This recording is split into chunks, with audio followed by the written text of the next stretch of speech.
This is the UDK Material Editor video tutorial, part 1C. The version is UDK 2010-12.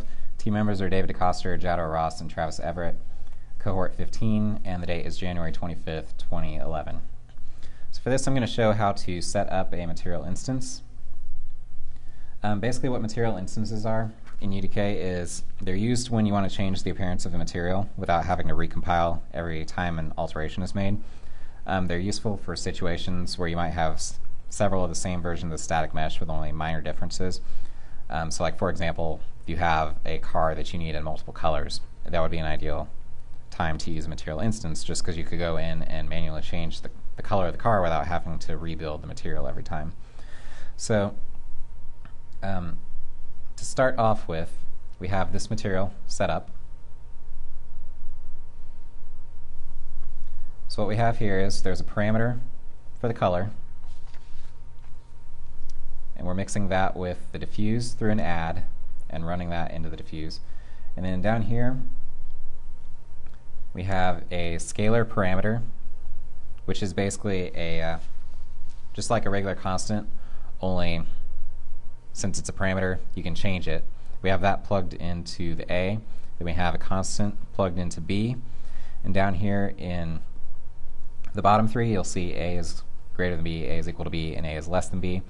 We have a texture sample loaded, and this unique thing about this texture sample is we have three different patterns. Each one is located on a different channel. So say like maybe the stars are on the blue channel, flowers are on the red channel. And what it's going to do is, based on these parameters, the if expression is going to choose one of these. So like say this parameter is 1 and this one is 0. So right now A is greater than B.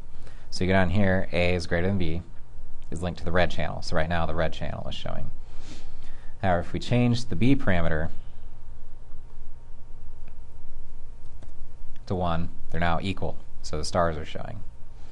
And if you change the parameter so that it's less, you now get the flowers.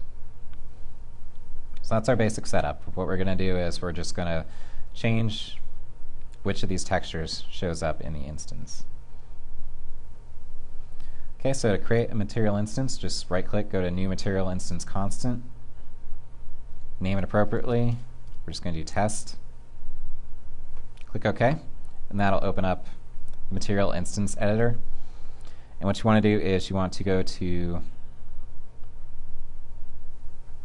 your content browser, select the one you want to use, go to Parent, click the Load button, and that'll load it. And so here we have our parameters. So the first one was the parameter that corresponded to the color. So you can change your color to whatever you want. Just make sure the check mark is fixed, and the color will show up. Okay. And then to take that one step further, for the scalar parameter, we have the different pattern types. So right now, it's set to 1, so the clovers are showing. And then if we change it to 0, the stars will show. And we change it to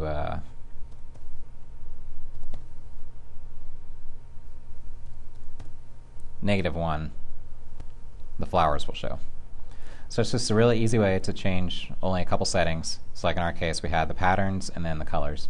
So it's a just really quick and easy way to set up a material so that it can be used on the same static mesh over and over again with only minute changes.